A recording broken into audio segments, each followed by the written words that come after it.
आखिर वो कौन सी गलतियां हैं जो एक टॉपर को टॉपर बनाती है और एवरेज स्टूडेंट जो है वो आपके एवरेज ही रह जाता है। मैं बात करने वाली हूँ सबसे पहली और सबसे बड़ी गलती की कि आप हिंदी को हल्के में ले लेते हैं। भाई आप देखेंगे कि टॉपर बनने के लिए आपको सभी सब्जेक्ट में अच्छा स्कोर करना पड़ता है, और ऐसे में अगर आप हिंदी, इंग्लिश, है ना, जो आपकी भाषा वाले सब्जेक्ट हैं जिनको आप आसान मान करके छोड़ देते हैं, फिर उन सब्जेक्ट में अगर आपके परसेंटेज कम रह गई तो फिर आप टॉपर कैसे बनेंगे।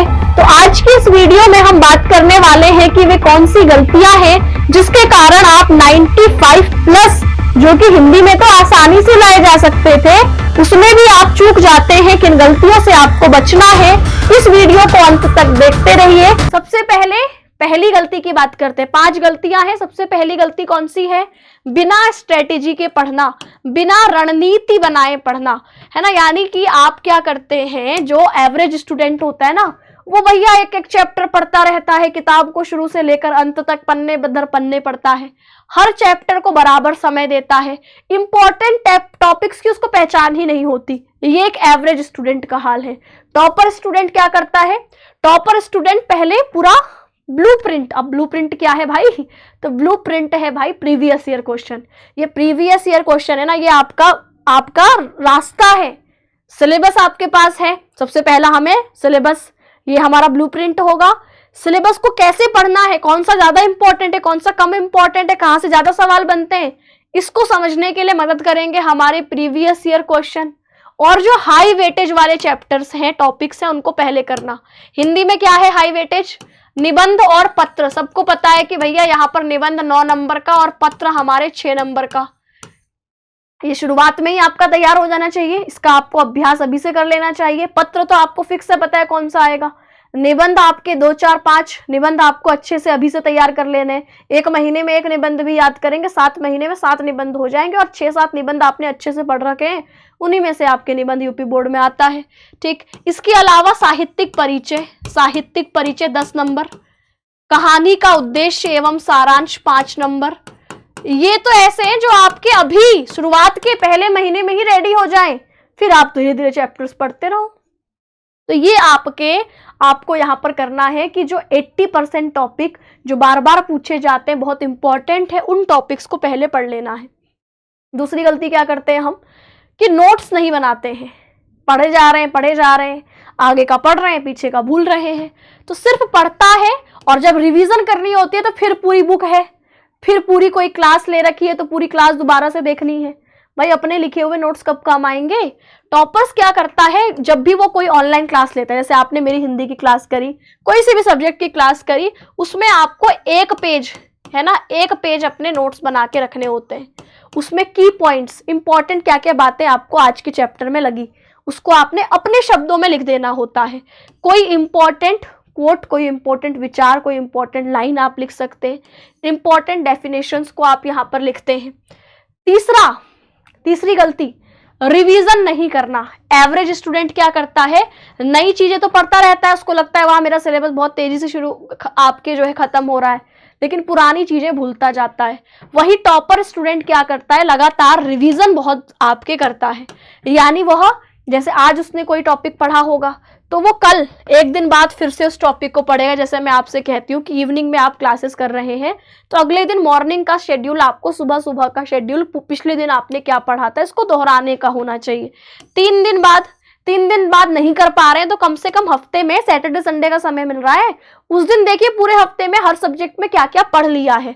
फिर आपको एक 15 दिन बाद और एक बार महीने की, जो मैं आपकी हर मंथ यूपी बोर्ड के लिए 1 शॉट लेकर के आती हूँ, जिसमें हम महीने के आखिरी शनिवार शाम 4 बजे इंपॉर्टेंट आपके पूरे महीने में जो कुछ पढ़ा है उसका रिवीजन करवा रहे होते हैं, उसको कर लिया करो यार, काफी है। ये अगर आप अपना रहे हैं ना, तो फिर आपको टॉपर बनने से कोई नहीं रोक सकता। राइटिंग प्रैक्टिस, भाई हिंदी में देखो, आपको सिर्फ आप सोचते रहें कि मैंने पढ़ लिया, समझ लिया, इतने से काम नहीं चलेगा, आपको लिखना पड़ेगा। तो एवरेज स्टूडेंट सिर्फ पढ़ेगा और एग्जाम में पहली बार वो अपनी उंगलियों को कष्ट दे रहा होगा, अपने पेन को तकलीफ एग्जाम में देगा वो। तो भाई अभी से क्यों आपने इतने पेन की इतनी सुरक्षा करी, अपनी उंगलियों की इतनी सुरक्षा करी है, अभी से घिसना है। तो रोज 2 से 3 आंसर लिखने हैं। जो भी चैप्टर पढ़ रहे हो उसमें से प्रीवियस ईयर क्वेश्चन में क्या आया है उसके आंसर लिखो खुद से। टाइम देखकर लिखना कि भाई मैं समय से पेपर पूरा लिख भी पा रहा हूं कि नहीं पा रहा। अपना प्रेजेंटेशन, आप जब निबंध लिखेंगे तो कैसे, किस हेडिंग्स में लिखेंगे उसको, साहित्यिक परिचय लिखेंगे तो कैसे पॉइंट्स में उसको लिखेंगे। तो ये सारी चीजें, हेडिंग, अंडरलाइन, कीवर्ड्स का ध्यान रखता है। और सबसे लास्ट गलती है भैया, और सबसे बड़ी गलती है मोबाइल का डिस्ट्रैक्शन। कि एवरेज स्टूडेंट क्या करेगा, पढ़ाई कर ली, चलो अब थोड़ी देर मैं शॉर्ट्स देख लेता हूँ, वीडियोस देख लेता हूँ, इंस्टाग्राम चला लेता हूँ, नोटिफिकेशंस कोई मेरे फ़ोन में आया है, किसी का मैसेज आया है कि हेलो, तो उससे हेलो हाई चलेगी, चैटिंग चलेगी। तो ये एवरेज स्टूडेंट का हाल है। 20 मिनट के लिए फ़ोन उठाता है, 10 मिनट के लिए उठाता है, कब घंटों बीत गए पता ही नहीं। तो ये आपके एवरेज टॉपर क्या करता है, बिल्कुल फोकस मोड पे। ऐसा नहीं कि सोशल मीडिया यूज़ नहीं करेगा, लिमिटेड टाइम। हमें अपना टाइम खुद डिसाइड करना होगा। हम हफ्ते में 1 दिन चला रहे हैं, या आपके 1 दिन में हमने सिर्फ 1 घंटा फिक्स कर रखा है सोशल मीडिया के लिए।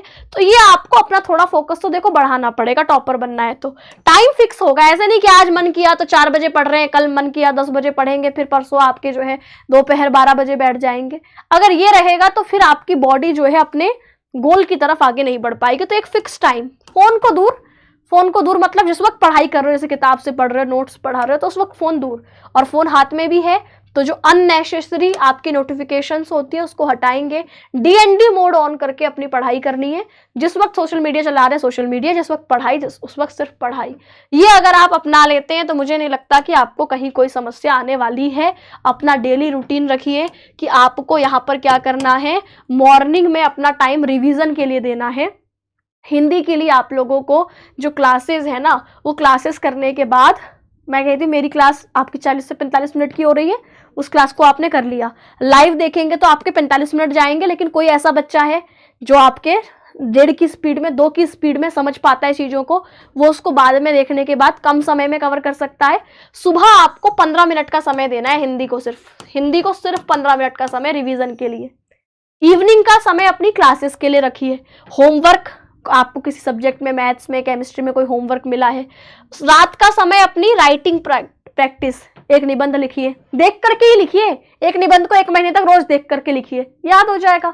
साहित्यिक परिचय को रोज लिखिए, याद हो जाएगा। ठीक है, कहानी का उद्देश्य सारांश रोज लिख करके देखिए। ये राइटिंग प्रैक्टिस। और सोने से पहले 15 मिनट का एक बार दिमाग में पूरा रिकॉल कि भाई आज हमने क्या क्या पढ़ा। ये अगर आप कर रहे हैं ना तो आपको टॉपर बनने से कोई नहीं रोक सकता। कुछ और टिप्स मैं आपको दूं तो हमें हिंदी में क्या क्या करना है। सबसे पहले हिंदी को हल्के में नहीं लेना है। हमको हर सब्जेक्ट जो है आपके अच्छा स्कोर करना है, और हिंदी में कम मेहनत में हम अच्छा स्कोर कर सकते हैं, बशर्ते हम शुरुआत से थोड़ा सा ध्यान दे दें। यानी रोज हम 1-1.5 घंटे का समय हिंदी के लिए जरूर निकालें। ठीक है, हो सकता है चलो आप बाकी सब्जेक्ट को 2 घंटे 3 घंटे दे रहे हो तो, लेकिन हिंदी को भी थोड़ा दो।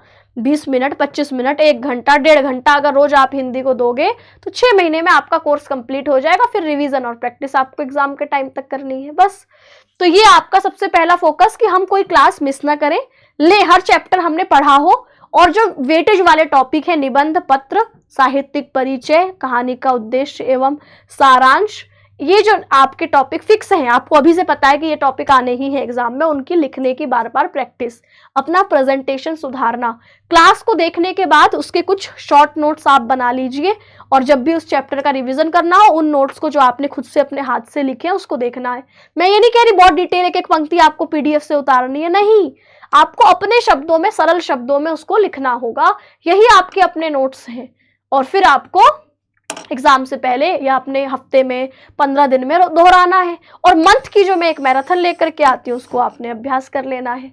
और आप लोगों की मैं जल्द ही एमसीक्यू की सीरीज भी शुरू करूंगी, और निबंध मैं ही याद करवाऊंगी। चिंता मत करो, किसी को लग रहा हो कि भाई मैं याद नहीं करवाऊंगी, मैं आपको निबंध क्लास में ही याद करवाऊंगी। ये मेरा आपसे वादा है। अभी मैंने शुरू नहीं किया क्योंकि बहुत सारे बच्चे अभी पढ़ना शुरू नहीं किए हुए हैं, अब जुलाई चल रहा है, अब धीरे धीरे पढ़ेंगे। तो मैं आपके जल्द ही निबंध की भी शुरू करने वाली हूँ। साथ ही यूपी बोर्ड के ऐसे साथी है जिन्होंने अभी तक पढ़ना शुरू नहीं किया है, तो भाई देखो, अब आपके रिलॉन्च की क्लासेस हमारी शुरू हो चुकी हैं। और रिलॉन्च का मतलब है कि जुलाई से जो पढ़ना शुरू करता है वो पूरे साल के लिए इस बैच को 899 में ले लेगा, है ना। अच्छा, अब ये 899 में नहीं, आपको 999 में ही मिलेगा, क्योंकि ये 11 जुलाई से पहले पहले आप लेंगे तब ये बैच आपको ये वाला कूपन कोड लगा करके 899 में मिलता। और इसके बाद अगर आप परचेस कर रहे हैं तो ये 999 का है। और इसकी क्लासेस एक एक हमारी यूट्यूब पर बिल्कुल फ्री ऑफ कॉस्ट हो चुकी है। एक एक टॉपर्स आपकी रिलॉन्च क्लासेस आप सर्च करेंगे टॉपर्स 2027 बैच रिलॉन्च, तो प्लेलिस्ट में आपको सभी सब्जेक्ट की, फिजिक्स की, केमिस्ट्री की, मैथ्स की, बायो की, हिंदी की, इंग्लिश की, सबकी मिल जाएगी। जैसे 4 तारीख को केमिस्ट्री की हुई, 5 को फिजिक्स की, ऐसे करके हमारी ये क्लासेस हो चुकी हैं। अब एप्लीकेशन पर फिर हमने एक एक क्लास लेने के बाद थोड़ा गैप लिया।